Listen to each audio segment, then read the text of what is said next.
You're very welcome to the Irish Political Roundup with me, Roisin the Cleric. And me, Bob Brophy.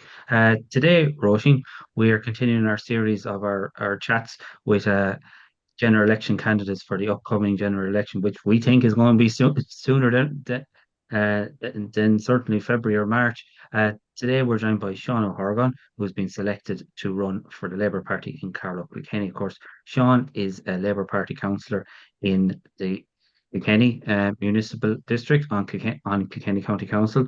Uh, Seán contested his first election in 1999 in his native area, and in 2004 he was elected to the Kilkenny Borough Council, which he was a member of for 10 years when it was abolished in 2014. Seán is a former mayor of Kilkenny, and after a 10-year absence from local politics, Seán was elected to Kilkenny County Council to represent the Kilkenny electoral area.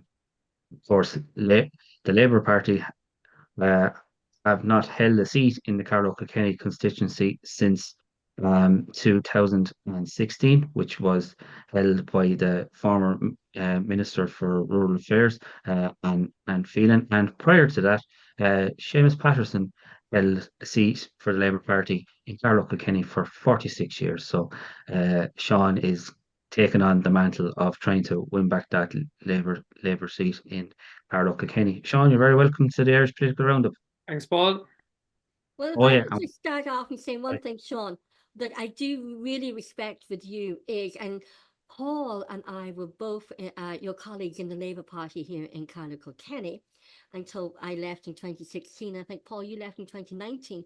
But one mhm. thing I will really over, and I tell everyone, you can have a really good barney or disagreement or difference of opinion with Seán O'Hagan, but you can go with them for a cup of tea and there's no hard feelings. That's something I really do respect. Well, Uh, thanks, Roisin. I think politics is fundamentally about an exchange of ideas. Lots of Mm. people have a more cynical view of it, but I do believe that politics is about ideas. It's about a contest of ideas. And I believe very strongly in the values of the party that I joined in my early 20s and that I have been a member of since. And, you know, they're the policies and the philosophy laid down by James Connolly and Jim Larkin when they founded what is now Ireland's oldest continuous party down the road in Clonmel and County Tipperary in 1912. And I'm very proud to fly that flag. I always have been and I always will be. And Sean, I suppose the general election is going to be sooner than we all think. And one of the big issues, absolutely 100%, is going to be housing. So when it comes to housing, how would the Labour Party's approach to housing differ to the present government and previous governments? Well, I think it's important to state that, you know, Ivana Bacik made a landmark speech to the Labour Party conference last year, and she called for the building of 1 million houses. And frankly, the reaction to that from the media and from political commentators was disgraceful. It laughed at the figures. It said that the figures were outrageous, that they could never be achieved. And then, lo and behold, within months, the government's own housing commission report and in particular the central bank report, which is very crucial to the future of our economy, agreed with the figures as outlined by Ivana Bacik because her figures were for 50,000 new builds, including over 20,000 social houses per year, and also to see 50,000 refurbished houses every year. And now we're seeing very clearly that those figures are accurate. Those figures are what are needed for our society to continue to thrive, or to thrive more than is thriving at the moment. And in particular, to allow our young people, many of whom unfortunately have taken trains, planes, and automobiles to other parts of the world, to get back on those vessels and come back to this country with a little bit of hope for the fact that they will be able to afford and be able to access the renting market, but more importantly, that they will have some opportunity of home ownership in their own lifetimes. And Sean, 50,000 houses a year, they don't build themselves. Do we have enough skilled labour, pardon the pun, in the country to build those houses? Well, unfortunately, much of our labour is working abroad building houses for other people. And I think that this is an issue that has not been dealt with. We've had 10 years, as we've consistently been told, of economic prosperity. But the basics have been gotten wrong. And people have been allowed to emigrate. People, particularly, I mean, the irony here is people are emigrating because of a lack of housing. They're emigrating to countries to build housing for other people. And now we can't build the housing we need because we don't have them. And on top of that, we also have an appalling record in relation to importing workers to work in the construction industry when we don't have our own to be able to do so. Less than just over 1,300 work permits were granted last year to workers in the construction sector. That is just a drop in the ocean in terms of the number of people we need. And I know that we have constant discussions about migration and immigration, but the reality is without those workers, we are not going to be able to make the progress that we need to make immediately. And we need to get workers into the system, be they returning immigrants of our own, or be they migrants from other countries who have the skills and are willing to work in the construction industry here. And the government, they've introduced a number of different schemes, to help people purchase their first home. Would it be better if they use the same money to actually build homes than give people cash payments, which is obviously going to inflate the housing market? Well, we saw the figures yesterday in relation to housing inflation again, with over 10, we're back into double digit figures of inflation. Ironically, today is the day when the ECB announced a cut of yet another cut in the interest rates. But these things just aren't matching up. The reality is that I think we need a mixture of both. Of course, we have to have schemes. Some of the schemes are working well, albeit they're working slowly. So, if you look at the vacant house refurbishment payments, which have come on stream, we can see around us. I can see in my own neighborhood in this city, people beginning to buy or refurbish properties that have been vacant for years. And that's extremely badly needed. It has been a disgrace. I think the figure is that the figure is in the hundreds of thousands of vacant properties in Ireland, which could very easily be brought back into the housing market. That's happening slowly. So I don't think we can criticize all of the schemes. I think, but what we have to say, but we do know that in relation to some of the first-time buyer schemes, for instance, that the money, unfortunately, according to the analysis of those schemes, is the money is going to people who could already afford to buy their houses in the first place. So it's subsidizing people who least need subsidy. But I'd have to say, interacting with voters, interacting with constituents, both during the election and since the election, some of these schemes are allowing people to get their foot on the housing market. And I believe, and there is building going on. Finally, at long last, we were in government, as you said, up until 2016. Alan Kelly was the Labour Party Minister for Housing. He was screaming from the rooftops to be given money in 2014, 2015, and 2016. But instead of that, Fine Gael, who were the majority in that government at the time, insisted on putting all their eggs in the basket of private developers. They did so, and it failed. And not only that, if you look at the homelessness figures, and this is where the real scandal comes in, we had less than 4,000 people homeless in this country in 2016 when we left government. That figure has now climbed over 14,000 people and over 4,500 children. And the reality is there is no necessity for this. The problem is, going back to what we said earlier, this is all about ideology. This was all about the battle between the public monies being spent by our state to build our own houses rather than turfing money off into private developers and private builders in the for-profit model. And of course, in particular, and we spoke about the legacy of Jimmy and Seamus Patterson and great people like Joe Cody and others in Carlow, Kilkenny, and Jim Townsend and Carlow, right back to the father of the two Bergens, Emmett Bergen and Patrick Bergen, the actors, who was a Labour Party senator. It was always to the forefront that we built social houses. We built council houses in estates where the finest and best of our citizens grew up, were educated and made lives for themselves.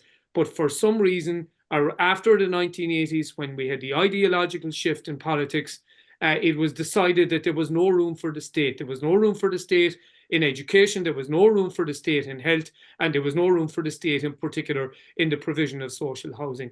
Now, finally, having been dragged screaming back to the table, Fianna Fáil and Fine Gael have belatedly started to build houses. They keep saying it's the biggest social housing project that has been undertaken. And they used to say ever, until we contradicted them and said to them quite clearly, since the 1970s, when this country was economically on its knees, and a Labour Party Minister for Housing, Jim Tully of County Meath, built a record number of social houses that were ever built in this country in estates that we're familiar with throughout our city and our county and throughout County Carlow as well.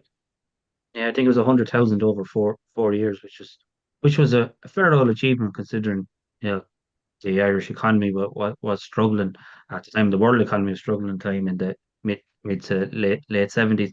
And Seán, we're going to hear a lot of talk at this election about we need to build more affordable housing. No one's going to disagree with that. What's the Labour Party's definition of affordable housing compared to what the ordinary worker can afford?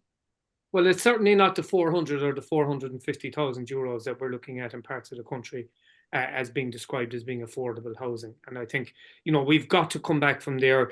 I think figures, again, we've had question marks over one of the political parties' proposals that 300,000 euros should be considered to be an affordable house in Dublin.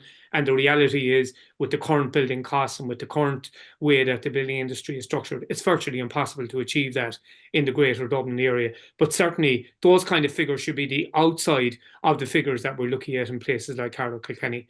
I mean, to achieve a mortgage for, it's a very old cliche, for the guard and the nurse, you need to be looking at figures lower than that.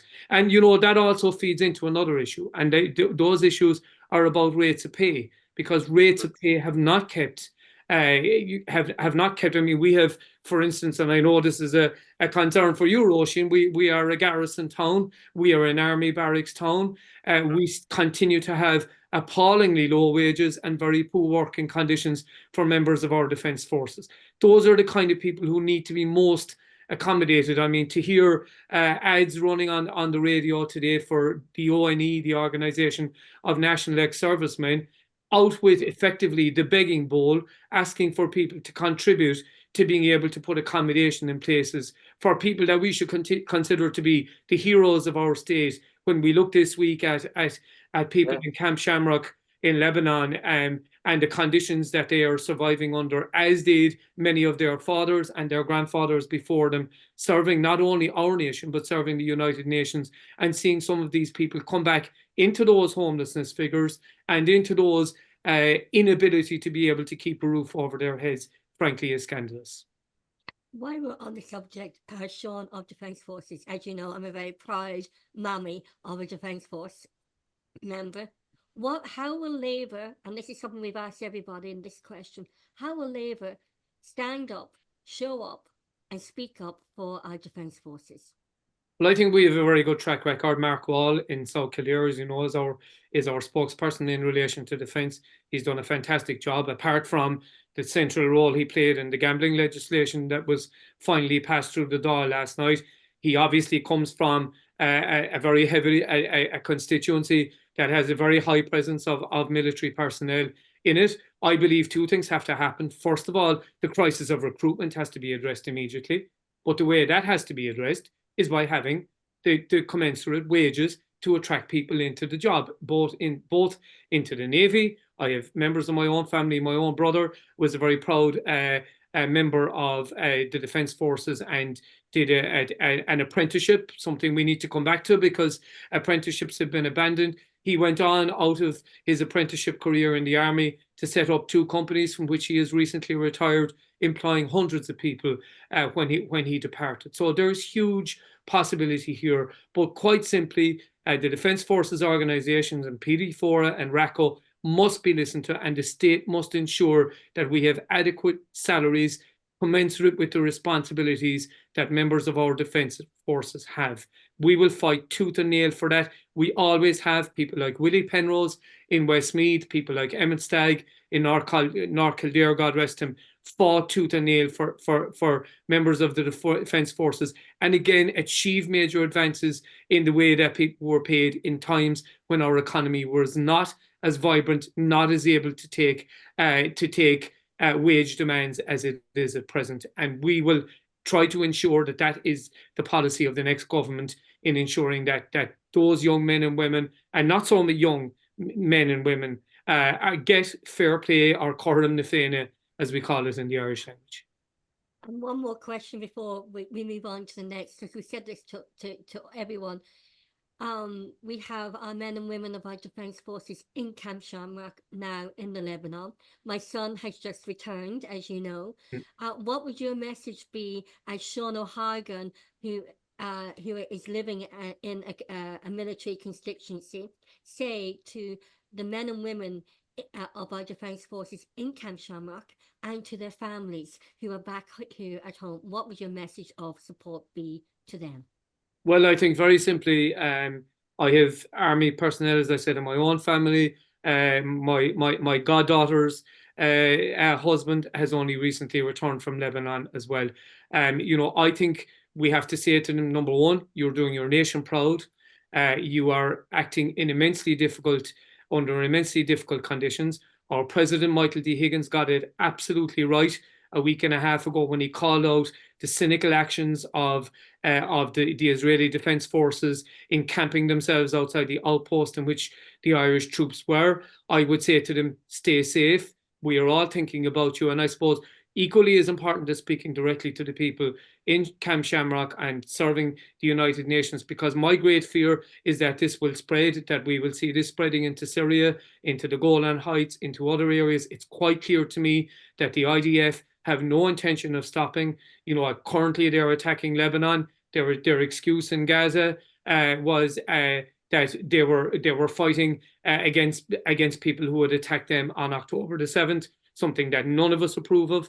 But we have to say to them quite clearly to stay the course, to fulfill their mandate in accordance with that's given down to them by the United Nations and by Dáil Éireann.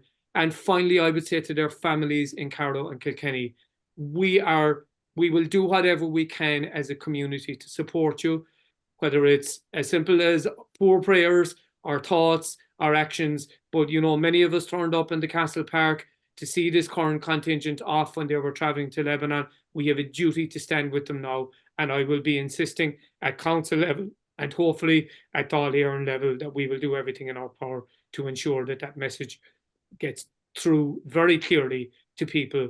I think it was discussed last week. I think there were suggestions in some quarters that our troops might be withdrawn. I think that would have been, their role, and this is a very important role, was to ensure, as a number of commentators put it, that we did not allow another Srebrenica to take place because we walked away from our posts and because there weren't eyes on what I consider to be, very straightforwardly, the genocide that Israel is involved in its region at the moment. Yeah. Thank you, Seán. Absolutely. And Seán, rural Ireland is a very, very important. Of course, Carlow, Kilkenny, there is a large rural element to the constituency. Rural Ireland it's often forgotten by politicians and the government. How would the Labour Party support people living in rural Ireland, from our farmers to small business to people who find local transport in these areas challenging as well?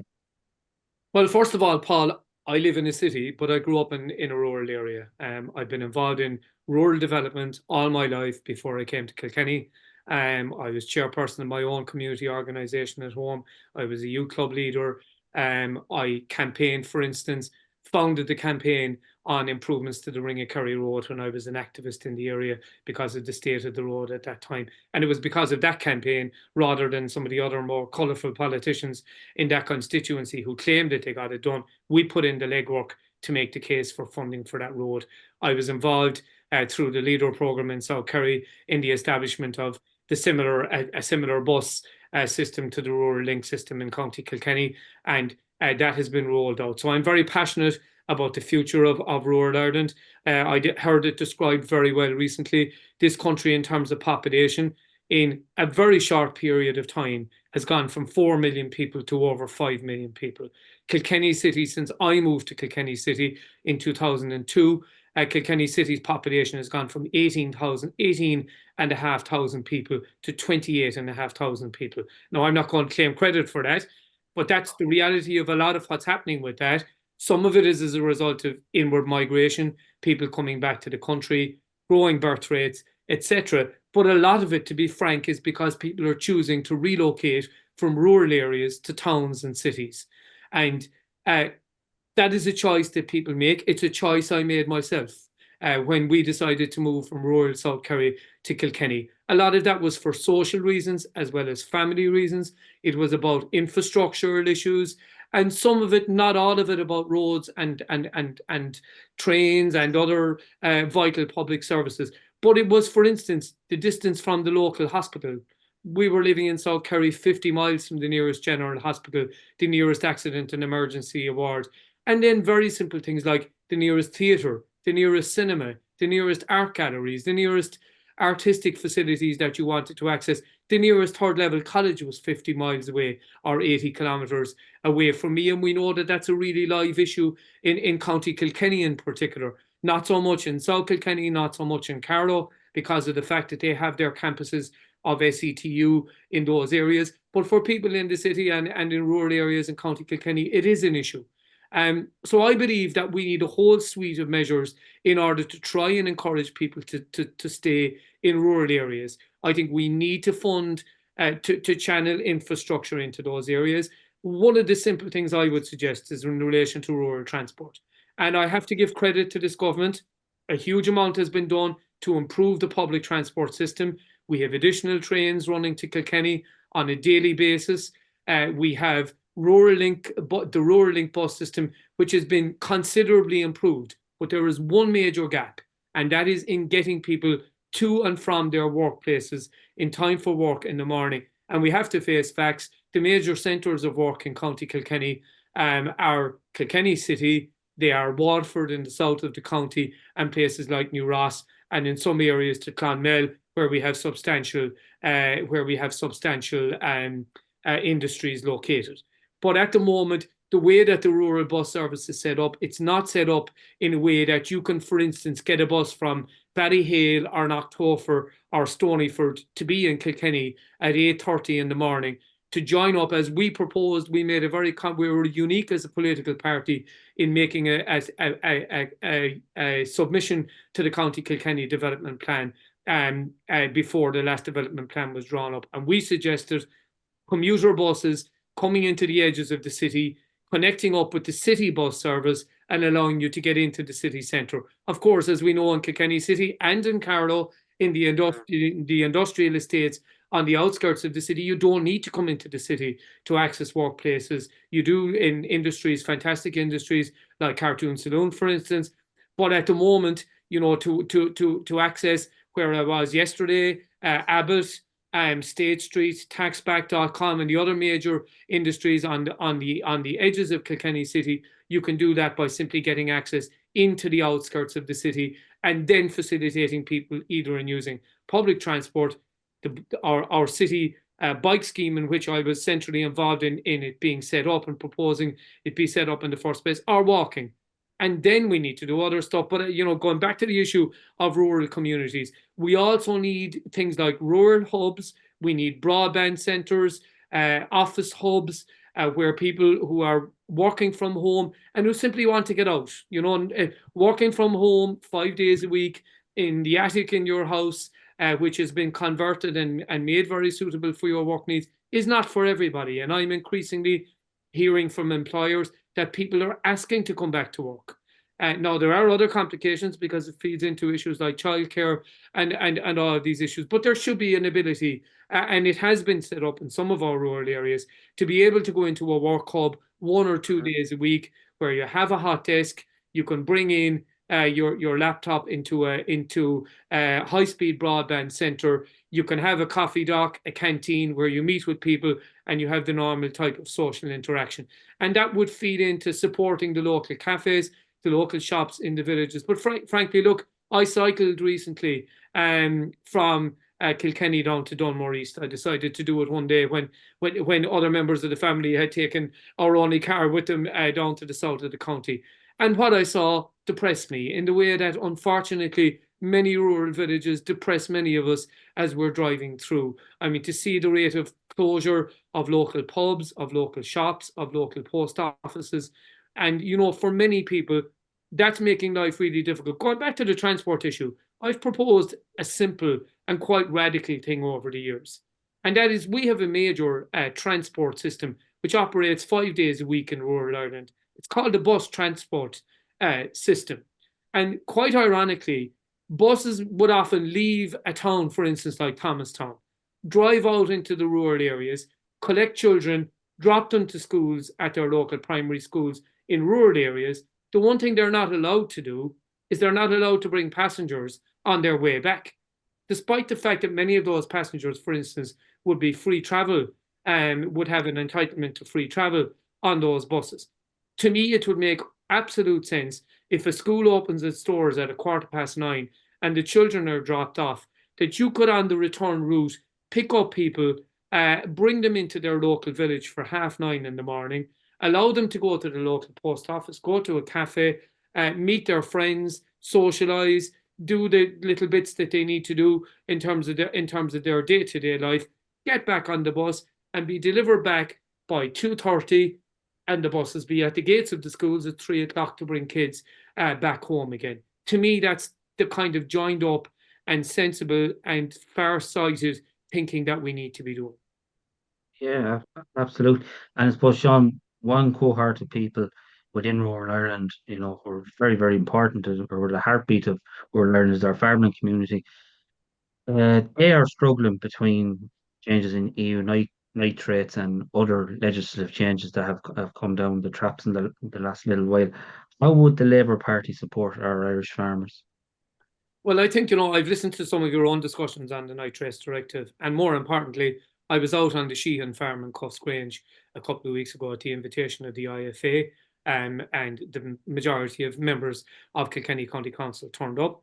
We got a very clear picture of what a really far-sighted farmer can be doing in his own enterprise, to do everything as far as he can. You know, simple measures on a farm, like, not simple measures, they're expensive measures, like planting native timber and forestry on his own land, creating carbon sink sumps where there are ponds and lakes on his land, which facilitate growing biodiversity and facilitate his obligations and the obligations that farmers have in general in relation to our CO2 emissions. But the reality is, not all farmers are doing that. Not all farmers have put in place the necessary infrastructure to ensure that our water courses are protected, and are sure that they are managing their nitrate levels to the extent that they should be doing. We know, and we must be honest, that we have a real issue, one of the most serious issues with water pollution in the European Union. Not all of it, as IFA people have consistently pointed out, and ICMSA people and the other organisations, coming from the farming community. But the reality is a substantial amount of it is, and that is being tackled. We did succeed in getting derogations with Labour Party support in the past when we were in government, getting derogations from the nitrates directive, having a situation where we were given periods of time for the directive to be phased in a way that recognised the farming practices that pertain in this country. But we can't keep those derogations going forever. We can't keep walking away from our responsibilities to ensure that the farming community plays its part. And I don't want them to do any more than play their part. I want us, for instance, as local authority members, as councillors, and as TDs with influence over local authorities, to make sure that Uisce Éireann is playing its part and is given the money by central government. We've seen great advances made in Kilkenny City in relation to water treatment in the last number of weeks with the opening of the new treatment plant in Troyswood, serving the city. But we have a lot more to do, and there are still, unfortunately, villages and towns where raw sewage is being pumped into the sea or into rivers in those towns and villages. I've had the experience, like most people who do triathlons and who do open water swimming, of seeing that at first hand, and it's not pleasant in some areas.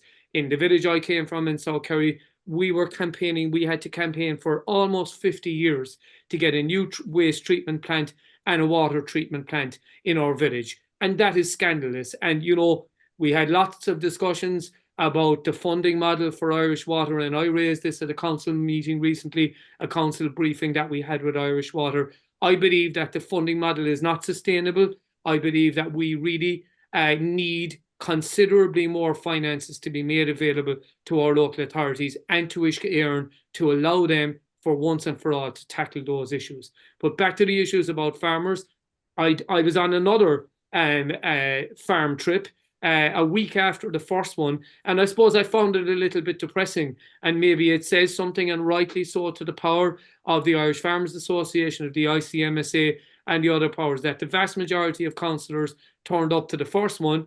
I was the only councillor to turn up to the second one, and that second one was a trip to a farm in Jerpoint, which is engaged in social farming, something that I've had a deep-seated interest in for a long number of years. A farm very close to Mount Juliet, practicing what it preaches. It has sown hazelnut forest. It is engaged in growing herbs and veg, which are grown organically and which are being sold at farmers' markets in Kilkenny.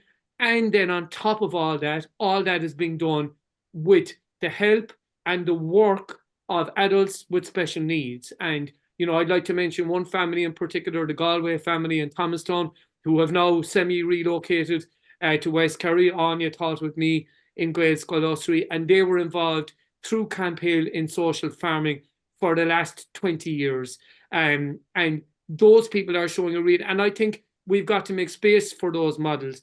They told us, for instance, that the kind of cooperative group of people involved in this project in Thomastown have recently purchased a 65-acre farm, which they are going to devote entirely to social farming. So those are ideas which are outside the box. They're not as big as the substantial dairy industry, the substantial beef industry we have in Kilkenny. And I think we've got to accommodate both. We've got to slowly change the way we do things. We do produce some of the best food in the world. It is exported all over the world. As soon as this interview is finished, I will be eating a steak which I bought in the Kilkenny butcher shop, independent butcher shop this evening, close to your house, Roisin, and produced on a County Kilkenny farm. It costs a few bob extra, but to me that's worth it. Likewise, we buy our vegetables in Brian Fitzpatrick's shop down the road here in John's Green, or at the farmers' markets. And of course, we're looking forward to Savour Kilkenny next week, which will celebrate all the best that the Irish food industry stands for. And, that's something else that we're not doing as a nation, is we're not supporting our vegetable growers and our vegetable farmers. And they seem to, like the fisheries, they seem to be getting lost behind between beef and dairy. We should be buying as what you've done. We should be buying off local farmers, buying in-season products. So that is really important as well, is supporting local farmers, and even like a co-op as well, is everybody just supporting one another, going to small local businesses, which is the DNA of our local community. I remember when I had my business program. Yeah, and there is sorry, Roisin, there is a problem with this, and we have to recognize it. We have to realize that we have food poverty in our communities. We have to realize that there are people who are trying to survive on extremely limited and very tight budgets. And, their inclination is going to be to go to the low-cost supermarkets and to buy the three bags for a £5 or the 4 bags for a £10, and to buy very often very cheap imported products. And, you know, we've seen, unfortunately, that there are real climate change issues here as well. We have listened to farmers in Wexford. We've listened to grain farmers in Wicklow. We have listened to vegetable farmers in North Dublin, who unfortunately were ploughing product back into the land because of the weather conditions that have changed in our country.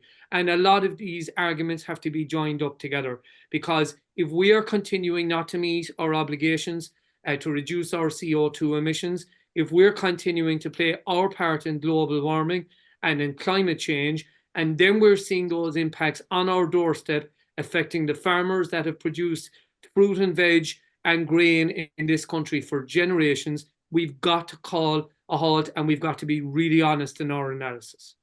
What would you say then is the most important thing? Either planting food and creating our own food produce, or keeping to the climate change scenario and agenda. So on one hand, we got buying and producing our own food, and which really, if for the climate change, importing cheap food in the long run is very hypocritical, because it costs more fuel and takes more time. More chemicals are put into the food to keep them fresh. So supporting our local farmers in the long run is a lot more common sense. Yeah, but the reality is, unfortunately, as I said, people who are in poverty don't see it that way. People who are in poverty are struggling to put dinner on the table for their own families. And, you know, I think to us it makes sense. But also we have to look at the fact that we export substantial. I mean, unfortunately or fortunately, we live in a globalized economy where we are seeing, as you've discussed in other episodes of this podcast in the past, where we are seeing high premium Irish beef, Irish wild salmon from the area I come from in South Kerry, being exported sometimes to some of the most expensive economies in the world, to the Dubais and the Monte Carlos and other areas. And in return, we have a demand for lower cost products, which is being met, unfortunately, sometimes by being imported from other countries. And the reality is, you know, I think the figures which I came across recently is that 90% of our meat products are being exported. We have a role to play our part in feeding the world as well.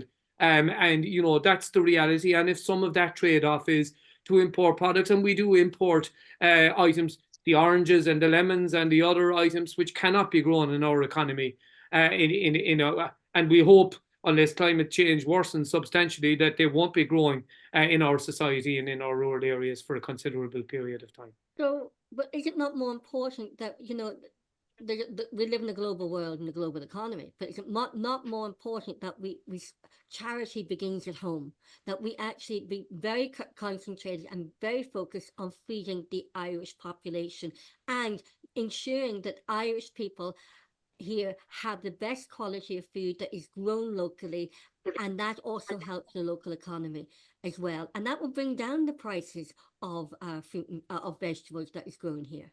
But the reality is, our veg farmers and our grain farmers are living with climate change as we speak.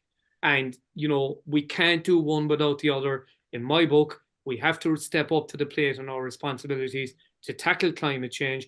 And also, let's face it, the issues of migration, a huge number of the issues around migration from the southern hemisphere are happening directly because of climate change in those countries. And we've seen, as late as Florida last week, the kind of impact that's being had on the lives of people, not just in the sub-Saharan third world, but also in the first world, in places like Florida, which in many ways is the picture of the free capitalist world.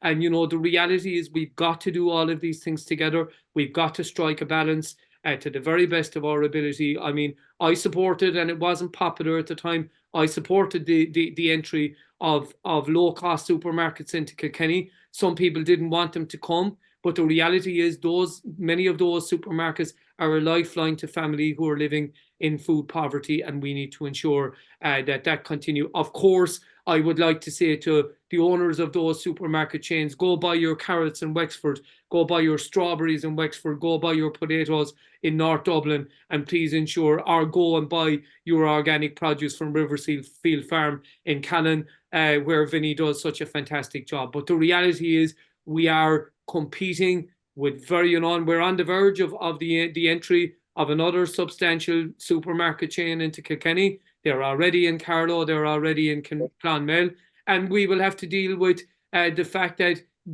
despite what they would protest themselves, a substantial amount of their produce comes from the importation of foodstuffs also. We talk about the cheap supermarkets, the cheaper supermarkets. As you know, I've got 3 supermarkets beside me. I go down to Lidl's or Aldi, and they're not cheap. They're not as cheap as what their reputation has them to be. And I know that because I got 3 right beside me within walking distance. They're not cheap, Seán. And that is my issue. They're not. It's like a false narrative that they're cheaper than other supermarkets when they're not really. Yes, they have all these sales because they can buy in more imported cheaper. But the main thing is Ireland.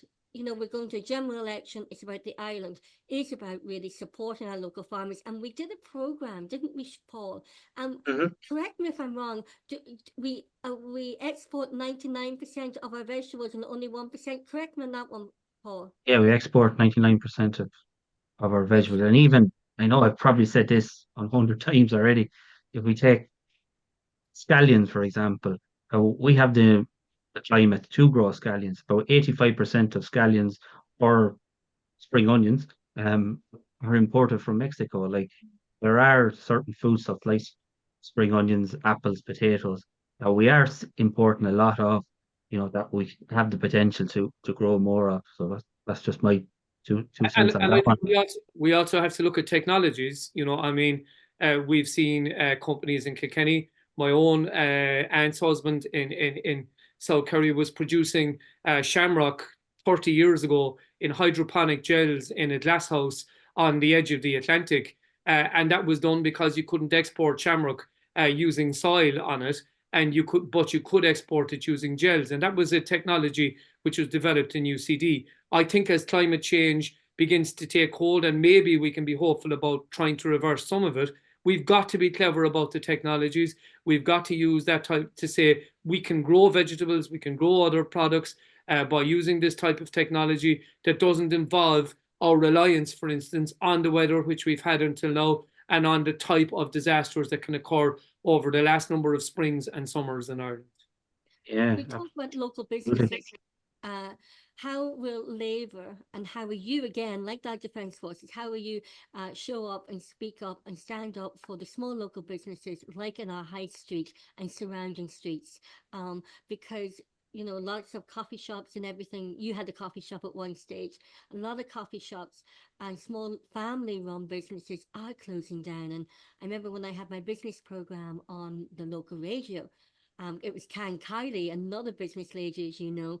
She said to me, Roisin, when I was setting up the program, she said, Roisin, small local businesses are the DNA of in Ireland, on every street, in every village, town, and city and county, and supporting the local economy, local jobs for teenagers, jobs for mums who are either stay-at-home mums or part-time. So how will you, as a Labour representative, support our local small family-run businesses? Well, I believe the first thing we have to do is we have to listen to those businesses in relation to the challenges that they face. We have, hopefully, the cost of borrowing, the cost of accessing finance is slowly beginning to come down. We obviously have a huge issue with energy costs at the moment. It is not explicable to me why we have amongst the highest energy costs in Europe when prices of the very same products, of oil-based products, of gas-based products, have tumbled in European countries very close to us. And I believe the government haven't done enough. I believe that throwing money at it in terms of giving us our couple of payments a year to offset the costs of increasing fuel prices is simply not good enough. I don't think we're doing enough in terms of alternative energy. And I know, again, in rural Ireland, this causes real difficulties, and we're seeing debates around the Ridge area on the Carlow-Kilkenny border. We're seeing a debate just beginning in Ballycallan and Kilmanagh, on areas outside the city. We're going to have to be radical in relation to offshore wind production, in relation to solar farms, in relation to other methods of producing our own energy, so that we are not as reliant. And we also have to roll out solar panels on roofs on every city. And I mean, I said this, and I think both of you heard me say it quite a number of years ago. We built an extension on our school, very handsomely funded by Jan O'Sullivan, who was the Labour Party minister at the time.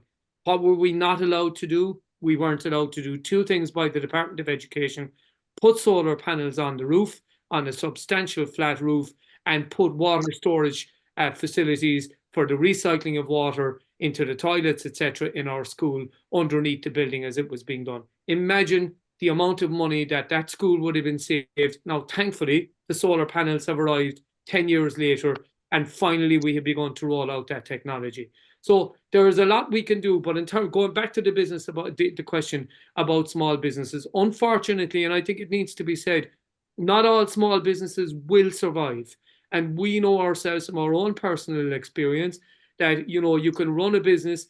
The cafe and restaurant business has always run on very tight margins. I grew up in a tourism business, a business that only existed for 3 months of the year, and you had to quite literally make hay when the sun shone, make your money during that summer period, and for that to allow your family to carry through the winter as it did, in our case, paying our college fees and many of the other important items that it did. But the reality is, you know, where you're in businesses, people see that you pay €4 for a cappuccino, and they think that everybody that opens the doors of a cafe is making an absolute fortune. But the reality is, whether it's labor costs, whether it's product coffee. I mean, I think the last time I looked, coffee is the most expensive commodity product in the world, ahead of oil.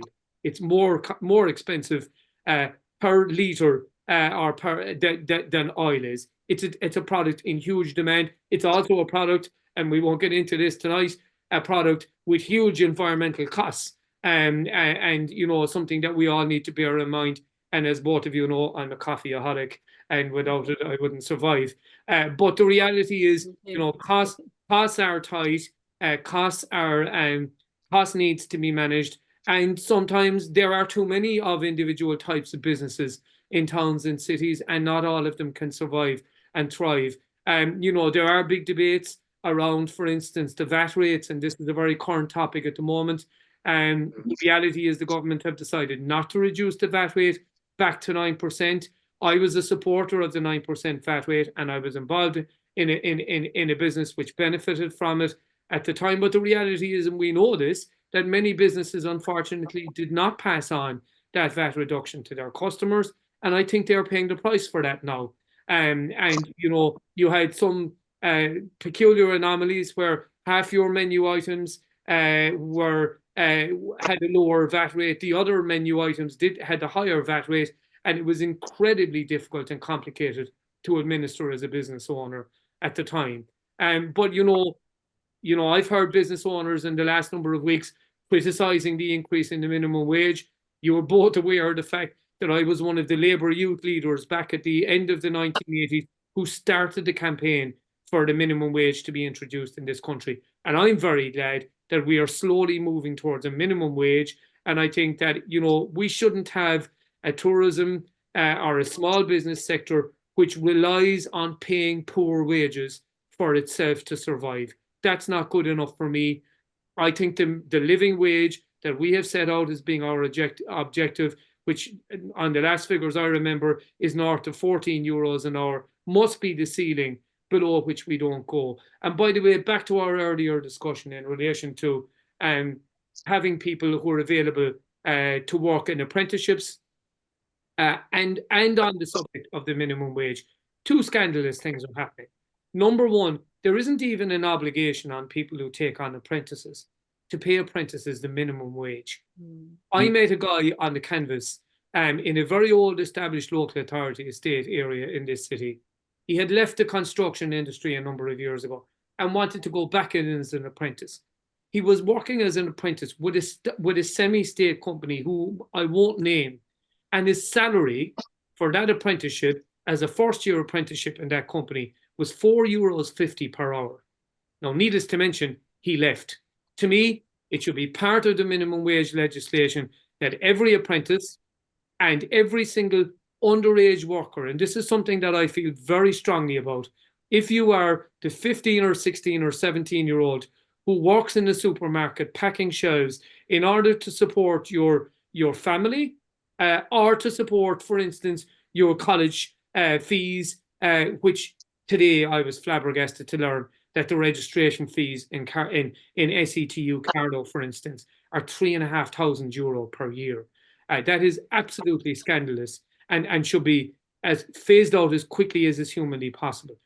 But anybody who is working, as far as I'm concerned, whether they're 14, 15, 16, 17, or 18, should be entitled to the same minimum wage as every other citizen. Absolutely. And Sean, you were the school principal for over 10 years, and you were a teacher for over nearly 30 years. 34. 34 years, sorry. What did you make of some of the education and initiatives within the budget? The 9 million for pouches for mobile phones seems to be coming up. What's your thoughts on that? Well, the easy thing for me to say would be that this is a ridiculous waste of money and it's another government bike shed and it's all the rest of it. But I've actually listened to the discussion over the last number of weeks in relation to this matter. It's very easy to say to school principals, all you have to do is tell them to put the phones away. Unfortunately, that's not the way the world works. I would prefer that every parent in this country would take a decision that, no, I mean, I remember we weren't allowed to drink tea and coffee before our confirmation as children in our house. Our parents were very strict on that. Once we made our confirmation, we were allowed to drink tea or coffee, and some of us are drinking it since. I think the same rule should be applied to mobile phones. I don't think any child under the age of 12 should have a mobile phone. But the reality is, it's extremely difficult to legislate for that. Then children do bring phones into school.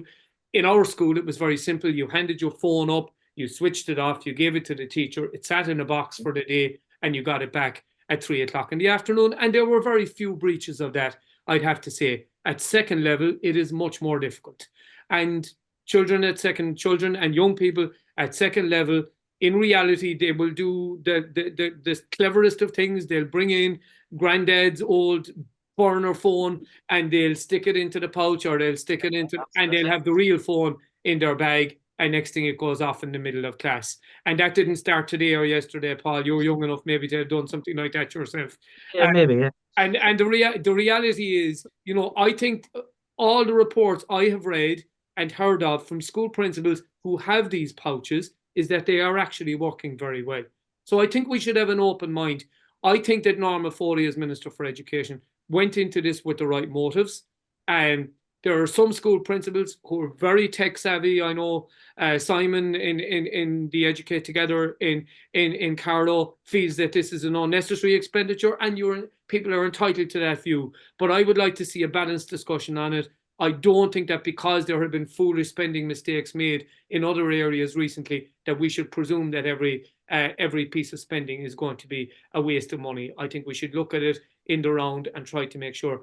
And the protection of our children in our schools from bullying, from cyberbullying, from other unnecessary contacts that they get during their school day, I think has to be a priority for us.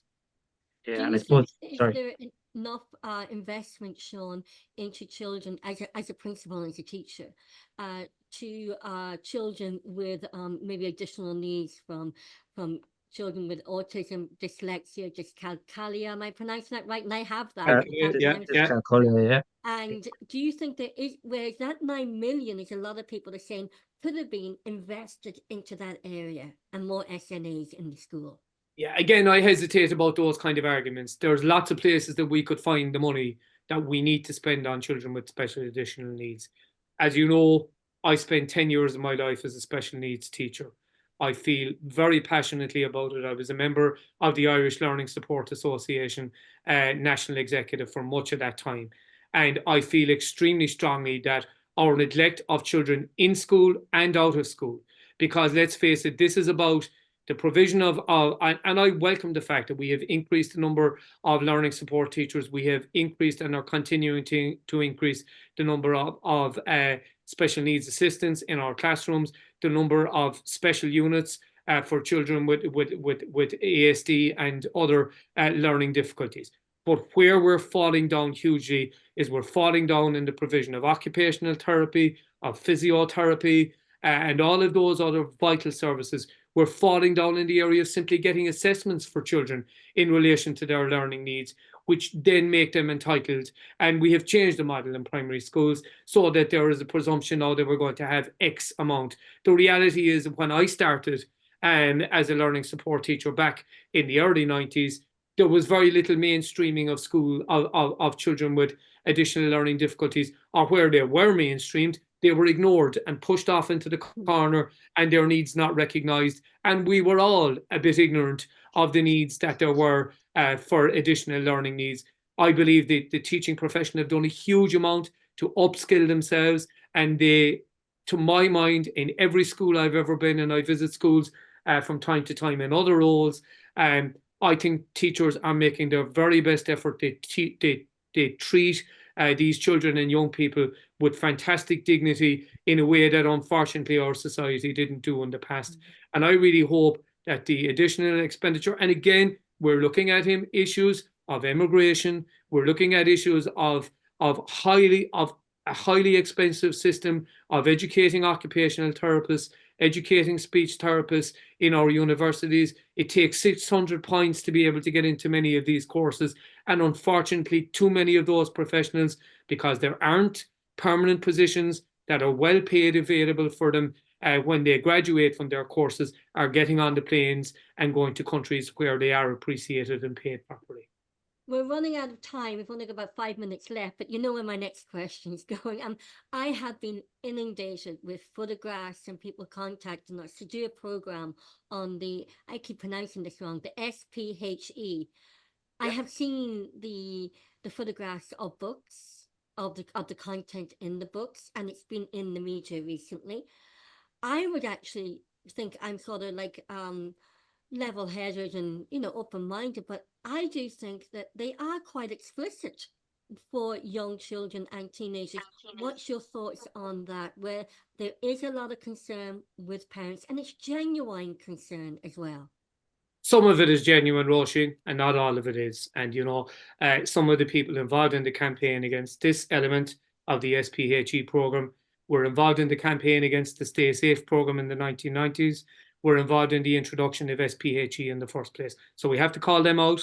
They are not interested in any sex education. Yeah, but I'm talking specifically about this. And yeah, I've looked at this issue, and I think we have to remind people that this change in the curriculum was signed off on by the National Council for Curriculum Assessment, was signed off in conjunction with the teaching organisations and the teaching unions, was signed off in conjunction with experts in this area, both in the health field. And I think we also have to be realistic about what's happening here. There's a major report issued today by Women's Aid, a major international report about the impact of pornography on violence against women at every level. And I'm talking specifically about the content in the school book. And that's exactly what I'm talking about, because the content that people are complaining about is content directly related to pornography and the education. I've seen them myself, Sean. I've got and them so on have my I. phone. So have I, Roisin. And the reality is that access to pornography, unfortunately for children, is a real live issue. But it shouldn't be in the school books, where they should be. Like, I've seen it, Sean, and I wouldn't want my daughter's a doctor. Yeah. And I certainly, and you know, I'm hearing from my children's friends who are teachers, and they've gone off to Canada and Australia because they don't want to deal with it. They themselves don't want to teach it, but the parents. I'm not talking. Park the thing about teachers and everything. What about parents? Because this is what I'm finding is we're listening to all these experts, but is the politicians and governments and everyone else, NGOs, listening to the people, especially the parents? I've seen them. Yeah. And it And, is a privilege. let's be very clear here, Roisin. This is not NGOs. This is the state. This is the state's curriculum unit. This is the Department of Education. These are people who are highly responsible and Yeah, take but Seán, responsibility. I'm going to No, have no, to but cut you there because we're running out of I time. might, The I might specific finish, thing Roisin. is Yeah, the content in the books. I've seen them, you've seen them. yeah. Do you agree with the parents' concern? I think parents are entitled to their concerns, but frankly, I believe that teachers have done an extremely professional job of teaching Okay, this. Sorry, can I finish? Of teaching the Stay Safe program and teaching the SPHE curriculum over the last 20 years. It's much broader than this small item which has been introduced into the program. I believe teachers should be trusted to handle this content to the best of their ability. They have shown themselves to do a good job. And let's remember the benefits that there have been from the SPHE and the Stay Safe programs in terms of addressing real issues of concern in our society, which were being brushed under the carpet. We have seen referrals to agencies like the Amber Women's Refuge in Kilkenny and the new Amber Women's Refuge. I'm not talking about domestic violence, Seán. As you know, I have a lot of research and done a lot of work there. So I'm talking about the children going into school and they're told they can't bring these books home. The books have to stay in schools. So mothers are having to fight to see the content which is being taught to their children. So well, what is your sorry to speak over you, but I don't think we'll get into the nitty gritty of this. What is your words of your opinion to the parents who have concerns, not to people with any other genders, but to the parents who don't want their children? Well, what I would say in answer to your question, Roisin, I found that content in a 2-minute Google on my laptop. I'm not a practicing teacher at the moment. I haven't been provided with the materials by the Department of Education, but I found it instantly. Okay. And the reality is, though that material is available to parents, I believe it has always been the practice in teaching social, personnel, and health education that there is a coordination between the schools and the parents. Parents have never been kept in the dark. I'm sure you as a parent remember being called into parents' meetings the night before, as it was called, the talk was going to be given to 5th and 6th classes. It was very clearly explained to parents. They had an ample opportunity to ask questions. And at the end of the day, the professional teachers who are trained in these matters, I would think it's very important. It always has been that when new elements like this are rolled out, that teachers receive the necessary training to be able to sensitively deal with these issues. But I think that to pretend that these issues are not in real existence for our children in our schools already is simply to turn a blind eye. And frankly, the state has an obligation to ensure that our children are adequately educated and adequately protected on these issues. Okay, I can take that point, but what about the point is that the state should be listening, not the teachers. We're part of the teachers at the moment, but the Department of Education, this is what I'm talking about. The Department of Education should also be listening to the parents and not dictating that the Roisin, have to give consent to this. I did speak at the very beginning of this discussion about the fact that this program and this element of this program was drawn up with full consultation with all of the stakeholders involved in education, including the National Parents Council at primary level and the National Parents Council at post-primary level. And people don't like it, but the reality is every parents association in every primary school in the country is entitled to be affiliated to the National Parents Council and is entitled to have their voices heard through the National Parents Council. If they're not doing that themselves, they're falling down in their own responsibilities. And as well as that, they can make the contacts to their local TDs and their local public representatives to ensure that their voices are being heard. I believe the process has, to my knowledge, has taken at least 3 to 4 years. There has been huge consultation, and I think many people are coming to this late, and perhaps sometimes it's their own fault. Any more questions, Paul, because we're running over time? No, I suppose, Seán, normally around this part of the program, we give you're going to be a candidate for the Labour Party in the next general election in Carlow, Kilkenny. We're just going to give you the floor, and you can speak to the voters of Carlow, Kilkenny. Well, I suppose very clearly what I'd be saying to the voters in both Carlow and Kilkenny is the Labour Party has a very proud tradition in this constituency.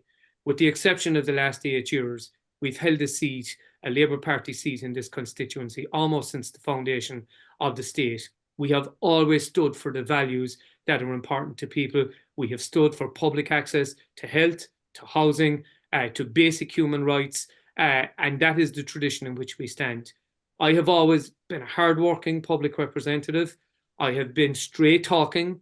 I don't hide behind corners when I'm asked questions. I answer them to the best of my ability. When people ask me to follow up on something for them, I will do the best that I can to find an answer. The answer I will get may not always be the answer that people want to hear, but it will be the best answer that I can get at that particular point in time. I believe we have a great leader in Ivana Bacik as leader of the party. We have very formidable people like Alan Kelly, like Jed Nash, and others on our front bench, like Duncan Smith, a young and upcoming politician who can make a real and substantial difference. I believe that there are major imperatives. We've got to make our country a fairer, a better place, a greener place, as an environmentally more sustainable place, and a wealthier and better place for our children to look forward to being. The most important issue for me as a recent grandparent is that the world I hand on, not just to my son, but to his daughter and to those that come after, has to be better than the world in which we live in at the moment, and in particular, better as a community in Kilkenny, as communities in Carlow and Kilkenny, than the one that we have at present. There's so much that goes on in this country that is fantastic. We have to celebrate that. We have to ensure that we do it, but we also have to always fight. And I think this is the difference between progressives and conservatives. Conservatives generally want things to stay the same. And Fine Gael and Fianna Fáil are firmly in that camp and always have been. Our party has always been a progressive voice, that we're always seeking to push the boundaries to make our country a more fair, a more equitable, a more equal, and a more enjoyable and fulfilling place to be. And that's my pitch to people. If you elect a Labour voice in me, I am the sole Labour candidate. It will be real change. It will bring about real change in our society. And hopefully, whenever this election comes, I will have the opportunity to be that voice. Seán, thanks a million for taking the time to talk to us here on the Irish Political Roundup, and we wish you every success in the forthcoming general election, which, from what we're hearing, it's going to be a lot sooner than we think. It'll be weeks rather than months. And by the way, near Laura me in Gaelge in Echer Lillian on Pies Seán Ocht, Tá me glorg vota Ivra Hain O'Ghine agus Curry me in Gaelge Kunkeen go Brodul a Gakshans go Vaimshe agus, you know, Tom Anna Brodul Ashin and the other issues we didn't touch on. We didn't touch on international issues and north-south issues, which Roisin, you know, I have a long and very passionate commitment to seeing peace strengthened on our island and improve. And I really want, and I would say this to everybody, I've always said it, I'm an unavowed Republican socialist who wants to see a 32-county Irish Republic in my lifetime. Paul, we've gone over time anyway, so we've said this to all our other candidates. Seán, you probably are watching the American elections and the American politics. If you could give a very quick synopsis, because we have gone over time, of what you think is of the American, what you're seeing in the American politics. Well, it's very straightforward for me. I'm a member of the Labour Party. I'm a progressive, therefore I'm a Democrat. I've always been a Democratic supporter. I believe that although it was an extremely difficult decision to make, that Joe Biden made the right decision in the summer. I believe Kamala Harris is a fantastic candidate. I think she's a woman of real substance. I think she has a real opportunity to be the first woman and the first woman of color to be elected president of the United States. And I really hope that the citizens of America do not elect a person who is fundamentally dangerous to world politics, to the world economy in November. It's only a matter of weeks away now. And I believe that Kamala Harris and Tim Walz, I think, will make a real and substantial difference to America, and that we can get hopefully America back on track. I don't agree with them about everything. I don't agree with them about Israel. I don't agree with them about Gaza. But fundamentally, I think Ireland is always better off with a democratic president. And I think hopefully we will not wake up as we did in 2016 to a Trump disaster, that hopefully we will end up to a Harris false presidency. And if President Donald Trump does get elected, will the Labour Party work with President Trump?